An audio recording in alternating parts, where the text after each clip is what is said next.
하겠습니다. 시작.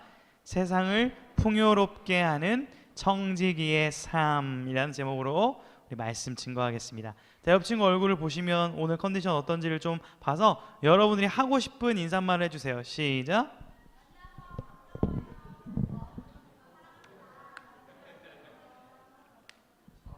고마워요. 아무도 말 안 할 줄 알았는데 서로 인사를 해줘서 고맙습니다. 자, 우리 이제 약간의 텐션 올려서 이렇게 인사하겠습니다. 너 좀 귀여워. 너 좀 예뻐. 손을 해주세요. 너 좀 나이스. 여러분, 정말 이 시간에 이렇게 예배 나온 여러분이야말로 정말 귀한, 나이스한 크리스찬, 또 멋진 사람인 줄로 저는 생각을 합니다. 자, 여러분, 이제 말씀을 좀 나눌 텐데 요즘에 요거 아세요? 웹툰인 것 같아. 참교육. 근데 제가 안 봤는데 이제 이슈가 좀 있었다 들었는데 이게 지금 넷플릭스에 나왔어요. 그렇죠? 그래서 어제 뉴스 보니까 45개국 1순위. 그렇죠? 그래서 우리 교사분들도 많이 좀 보시는 것 같고, 저는 이제 시간이 없어서 보지는 못했는데 그래도 이제 이 고등부 목사잖아요. 그래서 좀 봐야겠다. 그래서 이제 1화를 좀 틀어가지고 시간을 내서 보고 있었는데 막 때리는 장면이 많이 나오고 막 칼부림이 나오고 아주 시원한 참교육 장면들이 나옵니다. 여러분 아마 뭐 이 드라마 19세라 아마 못 볼 텐데 못 봐요. 보지 마. 이미 알고 있는 친구들 약간 좀 어떻게 본 거야 지금 웃고 있는 친구들. 아무튼 근데 제가 이제 가볍게 좀 보다가 아내가 저에게 이런 말을 했어요. 여보, 너무 폭력적인데? 딱 이렇게 말하는 거여서 근데 뭐 시원하잖아 뭐 이렇게 제가 대답을 했는데, 아무리 악한 사람들을 이제 처리한다고 해서 어떤 폭력과 뭐 이런 걸로 하는 거가 자칫하면 좀 그렇지 않겠어? 이렇게 툭 던지는 거예요, 가볍게. 근데 순간 제 마음 가운데 이게 왜 이제 인기가 있는지는 알겠어요. 왜 인기가 있는지는 알겠어요. 왜 그래요? 너무나 지금 이 사회와 이 교육계 현실들이 참 여러분 사회 전체적으로 안타까운 일들이 많이 있기 때문에 어떤 시원한 해결책들을 이제 시청자들이 공감을 하는 거죠. 근데 왜 그러는지는 알겠는데, 내가 이제 그리스도인이라면 또 목사라면 여러분 믿음의 청소년이라면 우리가 어떤 문제를 해결할 때 하나님의 방법들이 있지 않을까 이런 생각이 문득 이제 든 거죠. 이제 아내 딱 말에 의해서. 그래서 이제 그런 고민들을 좀 해보게 됐습니다. 그러면 왜 이렇게 이 세상이 참 악하고 깨져 있고 답답하고 그렇기 때문에 많은 사람들은 영웅을 원하고 시원한 어떤 참교육을 원하는 이 시대가 왜 이렇게 됐을까? 근본적으로 우리가 생각을 해보면 이 세상에 깨져 있기 때문에 그렇죠. 왜 깨져 있습니까? 여러분이 잘 아는 것처럼 우리가 창세기 2장을 읽었는데 창세기 3장에 가면 어떤 사건이 있죠? 죄. 그렇죠? 죄가 세상에 들어옴으로 깨졌고 세상이 이렇게 힘들어졌다는 것을 우리가 알고 있습니다. 여러분, 그런데 우리가 참 교육을 하기를 원하는데요, 이 세상을 향해서 우리 크리스찬들이 세상의 방식이 아니라 하나님이 과연 우리에게 어떻게 세상을 시원하게 운영하게 하셨는지에 대한 그 방법, 그 원리가 오늘 말씀에 기록이 되어 있다는 거예요. 그래서 우리가 이것을 잘 주목하면 우리가 하나님의 방법대로 이 세상을 멋지게 풍요롭게 통치해 나가는 그런 믿음의 청소년들이 될 줄로 믿습니다. 여러분, 성경적 방법대로 우리는 나아가야 되는 거예요. 자, 오늘 본문 말씀 8절 앞에 한번 여러분들 보시고 혹은 핸드폰을 보시고 큰 목소리로 한번 읽어주시면 좋겠습니다. 시작.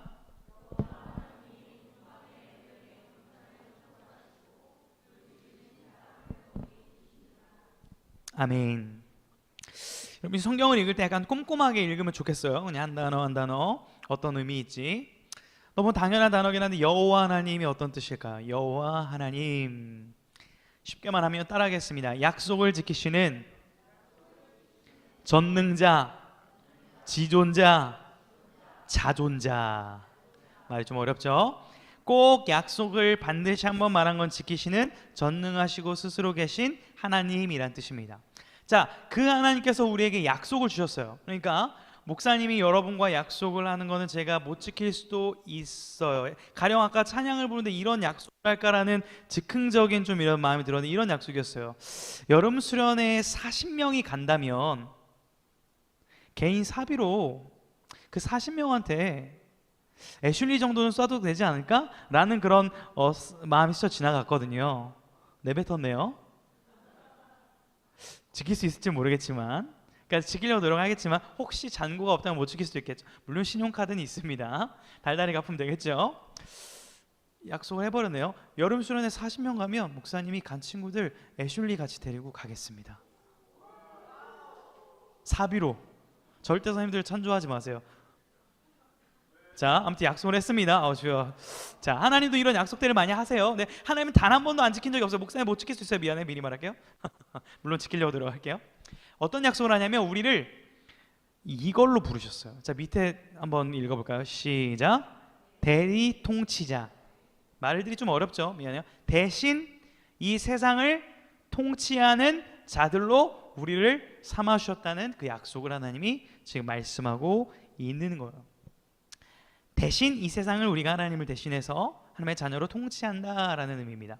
여러분, 오늘 근데 에덴, 어디를 통치해야 되면 에덴을 통치하라고 했는데 에덴의 의미를 좀 우리가 확인한 다음에 그 다음 스텝을 좀 나아가야 될 것 같아요. 자, 에덴이 어떤 뜻이죠? 기쁨과 환희라는 뜻입니다. 여러분, 성경을 보시면, 잘 보시면 기쁨과 환희의 땅 에덴에서 어떤 강이 흘러나와서 4개의 강으로 떠집니다. 한번 앞에 4개의 강 읽어볼까요? 시작. 비손, 기온, 히데겔, 유브라데라는 강이 오늘 본문 10절부터 14절까지 이렇게 나와요. 어떤 사람들은 이렇게 말합니다. 목사님, 에덴 동산은 신화, 지금 어디 있어요? 에덴 동산 어디 있는 거야? 없잖아. 뭐 소설 아니에요? 뭐 이렇게 얘기를 하기도 합니다. 여러분, 그런데 이 에덴 동산은 역사적인 사실이라는 걸 여러분이 기본적으로 알고 있어야 됩니다. 우리가 이제 많은 것들이 발달했죠. 뭐 고고학, 또 우주학, 천체학, 뭐 여러 가지가 발달했는데, 특별히 이제 고고학 같은 경우는 이제 구약 성경의 역사성을 많이 입증해주는 유익한 학문입니다. 하나님이 허락하신 학문이에요. 특별히 이 주리스 자린스라는 학자는 이제 돌아가셨는데, 이분이 어떤 이제 발표들을 고고학계에 냈냐면, 이 비손강, 잘 모르거든요. 없어졌다 이렇게 얘기해요. 비손강이 사우디아라비아를 가로지르던 와디 알바틴이었다 이런 발표를 했고, 기온강은 이란에 있는 카룬강이었다라는 발표를 내면서 아마 에덴은 페르시아만 북쪽 해저 지역에 있을 것이다라는 이제 학계의 논문을 발표하자 아주 첨예한 갈등과 엄청난 폭발적인 반응이 일어났었어요. 물론 여러분, 이제 창세기 9장에 가면 노아의 홍수가 있었잖아요. 노아의 홍수. 그래서 이 지구가 격변이 일어났기 때문에 당시 에덴의 명확한 흔적이 남아있지 않을 수도 있습니다. 그러니까 예측을 하는 거죠. 그렇기 때문에 우리는 여기가 에덴이다라고 하는 것보다는 분명한 건 뭐냐면 에덴은 역사적 사실이며 그러나 하나님이 비밀에 감춰주셨다. 왜냐? 여러분, 창세기 보시면 에덴을 하나님 뭘로 막으셨다고 나오죠? 불칼로 여기를 들어오지 못하게 막으셨다라고 했기 때문에 우리가 예측은 할 수 있지만 정확히 밝혀내지는 못한다는 거예요. 하지만 중요한 포인트가 있습니다. 눈이 보이는 친구라면 한번 읽어주면 좋겠어요. 시작. 성령께서 강의 이름과 광물의 위치를 이렇게 구체적으로 기록하신 이유는 에덴이 인간의 상상 속 신화가 아니라 이 지구상에 실제했던 뚜렷한 지리적 현실임을 우리에게 확증하시기 위함이다라는 거예요. 아담과 하와가 에덴 동산에서 살았다는 것은 실제라는 것을 우리가 확신하고 이것을 이제 기본 전제로 하고 우리가 오늘 말씀을 들어가야 된다라는 것입니다. 여러분, 그렇다면 하나님께서 왜 이 에덴에다가 인간을 경작하고 지키도록 왜 두셨을까? 자, 그 이유가 오늘 15절에 나오거든요. 우리 같이 한번 읽어보겠습니다. 시작. 여호와 하나님이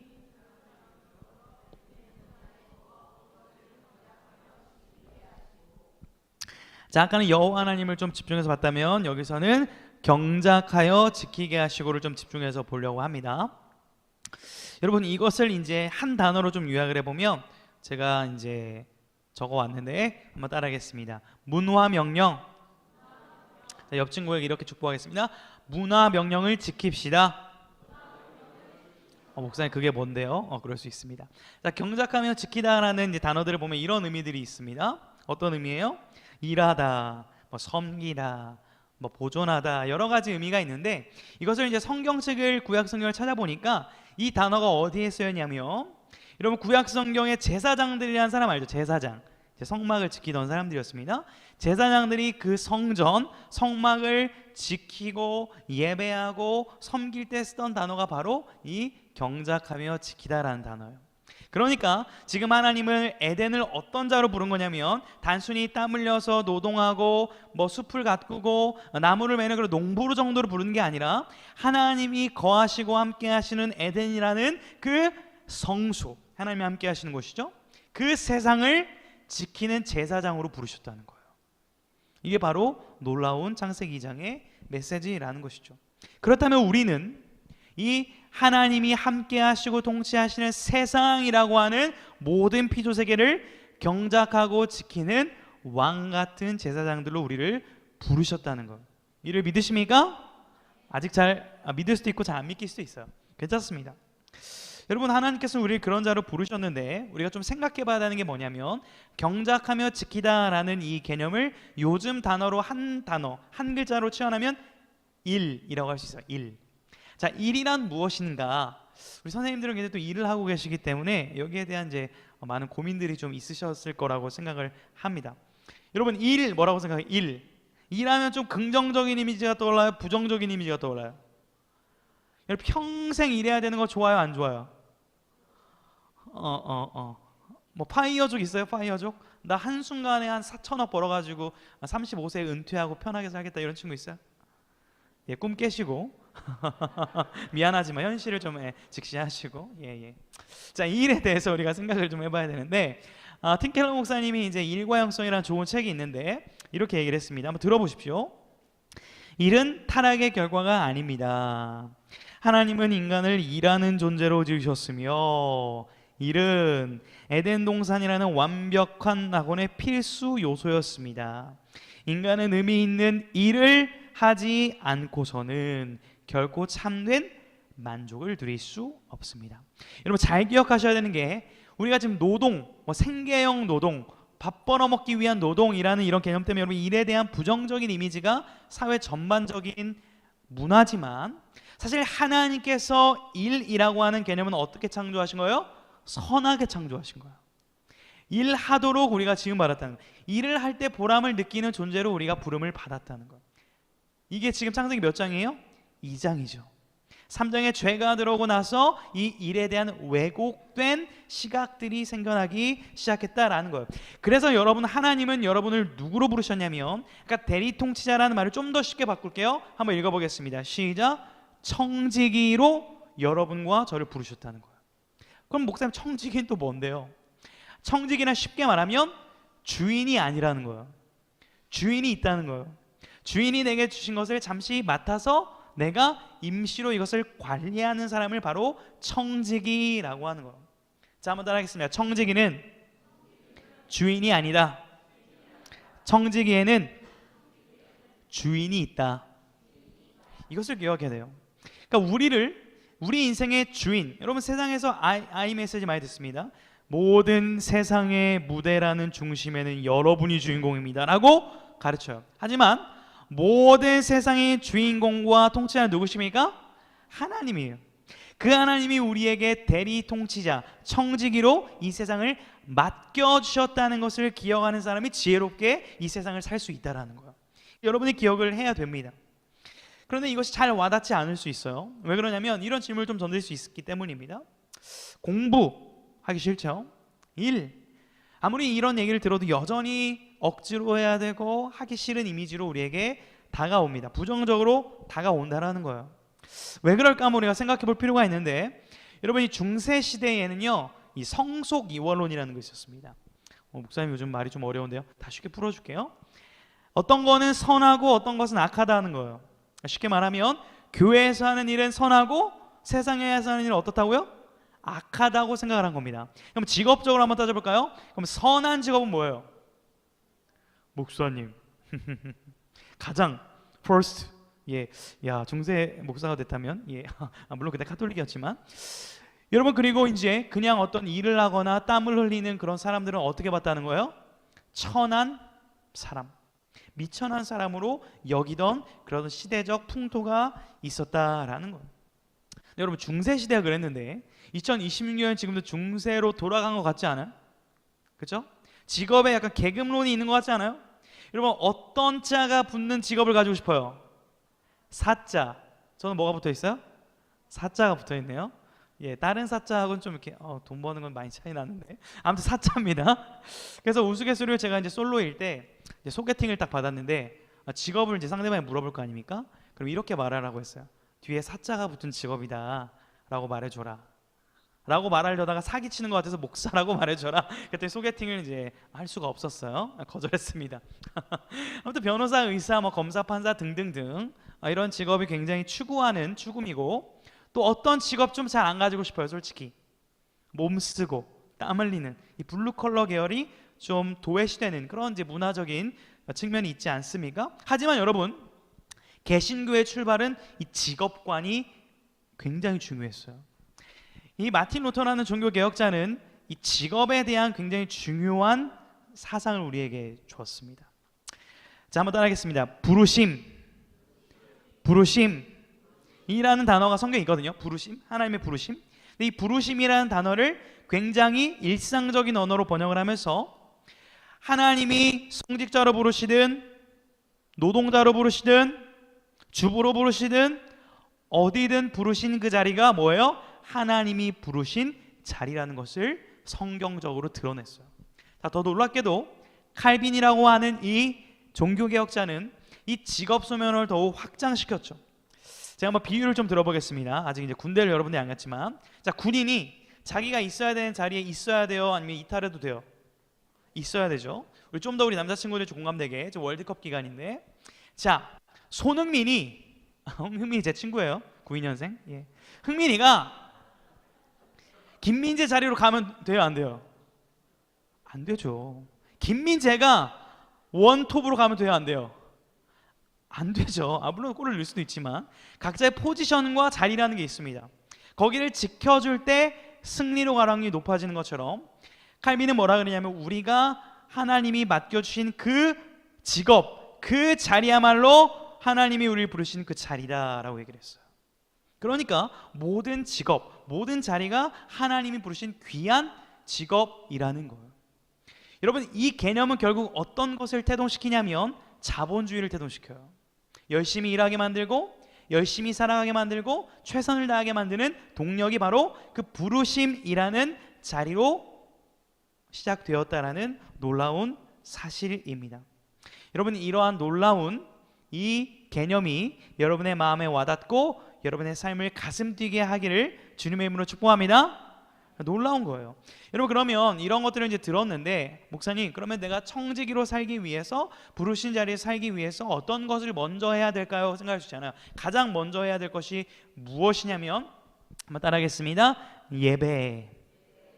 너무 뻔한 말 아닌가 할 수 있지만, 여러분, 오늘 창세기 2장 8절에서 17절 보면 어떤 나무 나오죠? 어떤 나무? 선악과, 그렇죠? 선악과와 생명나무 나오잖아요. 그리고 뭐 먹지 말래요? 선악을 알게 하는 나무 먹지 말라고 했습니다. 생명나무 먹지 말라 했어요? 그런 말 없었어요? 그런 말 없었습니다. 그건 먹어도 됐어요. 그것은 무엇이냐면 선악과를 바라보면서 이것을 기억하라는 거예요. 이 세상의 주인, 이 세상의 창조주는 내가 아니라 누구다? 하나님이구나 라는 것을 기억하고 나의 욕심과 나의 지혜를 잠시 내려놓는 상징이 바로 선악과였다는 거예요. 마찬가지로 우리는 예배를 통해서 하나님을 만납니다. 예배 시간을 통해서 말씀을 지금 듣고 있어요. 이때 뭘 하는 거예요? 멈추는 거예요. 잠시. 무엇을? 내 가치와 내 지혜와 내 판단으로 내 인생을 이끌어 나가려고 하는 것들을 예배 시간에 멈추고 하나님이 부르신 그 음성을 듣는 시간이야말로 여러분들이 청지기로 살아가기 위한 가장 우선돼야 될 출발점으로 믿으시기를 주님의 이름으로 축복합니다. 아멘입니다. 그 예배 자리에서 여러분의 꿈을 펼치기를 원해요. 여러분의 꿈을. 저도 예배 시간에 꿈들을 키웠기 때문이죠. 여러분, 요즘에 이제 월드컵이 시작이 됐는데 이제 공식 주제가를 보니까 피파 이제 공식 주제가 DNA라는 노래였습니다. DNA. 자, 여기에 이제 여러분들이 이제 공부하느라 못 봤을 텐데 유명한 이제 사람과 누구죠? 안드레아 보첼리 맞나요? 우리 쌤들?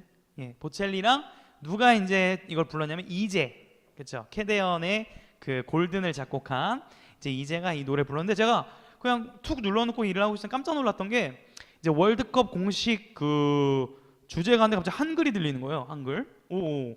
그래가지고 가사를 들어보니까 넘어져도 난 또다시 일어나, 이렇게 딱 한글이 딱 들리는 거예요. 그러니까 이제 댓글들을 보니까 이런 거 있잖아요. 요즘 우리 이제 아이돌들 음악 보면은 한글 가사에 막 영어 한 번씩 넣는 게 멋있잖아요. 뭐 나는 김평강 스웩 뭐 이렇게 이제 넣어가지고 이게 약간 이제 어떤 유행이었는데 이제 오히려 영어가 나오다가 난 또다시 일어나 뭐 이렇게 한글이 나오니까 굉장히 제가 깜짝 놀랐고, 흔히 말하는 이제 국뽕에 좀 차오르는 그런 잠깐 시간이 있었는데, 여러분 이처럼 전 이걸 보면서 뭘 느꼈냐면, 또 이번에 월드컵 첫 경기를 이겼잖아요. 그러면서 우리 누구 선수죠? 그 이재성 선수, 그렇죠? 크리스찬이시더라고요. 그래서 기도하시는 그런 모습들을 또 봤습니다. 그래서 이렇게 문화와 또 스포츠와 각 영역 가운데에서 이렇게 영향력을 드러내는 사람들을 보면서, 아, 우리 크리스찬들이 각각의 영역에 가서 그곳의 삶을 예배하고 부르신 그 자리의 삶을 드러내는 진짜 이 세상의 문화를 변혁시켜가는 청지기가 되면 좋겠다라는 기도가 나왔습니다. 정말로 저는 여러분들 중에서 정말 좋은 정책가들이 나오기를 원합니다. 여러분들 중에 좋은 사업가가 나와서 이 세상의 모델과는 다른 사업 모델을 통하여서 남을 유익하게 하는 사업가가 나오기를 진정 원합니다. 저는 여러분들 중에 몸을 쓰며 땀을 흘리는 그런 일을 가지더라도 그것에 자긍심을 가지며 그렇게 성실하게 사는 그러한 직업자들이 나오기를 또한 축복합니다. 위대한 사람이 되라는 말이 아니에요. 곳곳에 여러분들이 그런 마음을 가지고 간 청지기들이 있을 때 이 사회는 유지되고 풍요로워지고 발전된다는 거예요. 크리스찬들을 통해서 말입니다. 여러분, 이제 우리가 생각하면서 한번 이제 기도의 시간으로 좀 가려고 해요. 여러분, 이 말씀을 들었지만 여러분들이 이제 문 밖을 나서면 시작되는 현실이 있습니다. 바로 숙제해야죠. 또 학원 가야죠. 공부해야 되죠. 그렇죠? 답답한 일들이 펼쳐질 겁니다. 선생님들, 내일 월요일입니다. 이제 월요병 도지죠. 일해야 되죠. 이 현실이 만만치가 않아요. 창세기 3장에 보면은 죄를 지은 다음에 가시덤불이 있어서 땀 흘리고 수고해야 그 소산물을 얻어 먹을 수 있다라고 성경이 기록을 하고 있기 때문에 우리는 참 힘겨운 삶을 살아가고 있습니다. 그러면 이런 고민을 해볼 수 있어요. 정말 힘든데 내가 과연 하나님이 부르신 그 청직이라는 삶을 어떻게 살 수 있지? 살 수 있나? 라는 그러한 고민에 빠질 때도 있습니다. 그래서 한번 따라하겠습니다. 나는 못합니다. 못 따라하세요. 못합니다. 그러나 주님 안에서 할 수 있습니다. 바로 이거예요. 그러니까 여러분들과 저는 청지기로서의 온전한 역할을 감당하지 못할 확률이 높습니다. 하지만 그것을 감당할 수 있도록 우리 주님께서 친히 자신의 육체를 이 땅 가운데 십자가의 가시덤불 가운데 내어주신 거예요. 거기서 흘리신 피와 거기서 흘리신 그 생명의 값으로 우리에게 다시 한번 구원을 베풀어 주셨고 다시 한번 선한 일을 행할 수 있는 기회를 우리에게 주셨다는 거예요. 그것을 우리가 기억할 때만 우리가 이 청지기의 사명을 다시금 회복하고 시작할 수 있다는 이 놀라운 사실을 여러분들이 반드시 기억할 수 있기를 주님의 이름으로 축복합니다. 너무 중요해요. 우리 말씀 한번 같이 읽어볼까요? 좀 보이죠? 한번 읽어주세요. 시작. 그러나 너희는 택하신 족속이요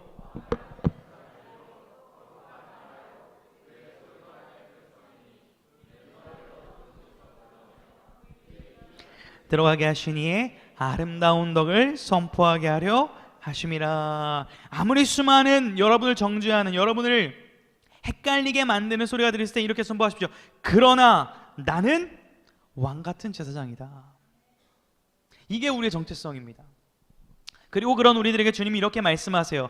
이같이 너희의 빛이 사람에게 비치게 하여 그들로 너희의 착한 행실을 보고 하늘에 계신 너희 아버지께 영광을 돌리게 하라. 왕같은 제사장들이여 빛과 소금이여 너희가 있는 그 자리에서 하나님의 자녀다운 행실을 통하여 사람들이 하나님의 영광을 보게 하라. 이것이 바로 세상을 풍요롭게 하는 청지기의 사명이라는 것을 믿으시기를 축복합니다. 여러분, 거창한 게 아니에요. 여러분이 그냥 공부할 때 또 학교에 가서 친구를 만나기 전에 잠시 기도하는 거예요. 하나님, 제가 오늘 하는 이 공부가, 제가 하는 이 만남이, 제가 하는 오늘의 일과가 단순히 밥을 먹고 돈을 많이 벌기 위해 하는 그런 노동이 아니라 하나님의 나라를 풍요롭게 하는 청지기로서의 그런 실천이 되게 하여 주십시오. 하나님, 내가 오늘 하루 그렇게 살아갈 때에 이 모든 것들을 감당하는 힘을 주십시오라고 잠깐 기도하는 겁니다. 그렇게 곳곳에서 기도하는 사람들을 여러분 상상해 보세요. 가람고에서, 광남고에서, 또 어디고죠? 보인고에서, 배재고에서, 선생님들 직장에서, 제가 교회 사무실에서, 그리고 곳곳에서 기도하는 그 기도의 능력을 통해서 하나님께서는 이 세상의 문화와 이 세상의 잘못된 것들을 변혁시켜 가시고 하나님의 나라의 놀라운 통치를 보여주실 것을 확신하시기를 주님의 이름으로 축복합니다. 아멘. 그것을 우리가 확신하며 우리 함께 찬양하며 기도하며 나아가도록 하겠습니다.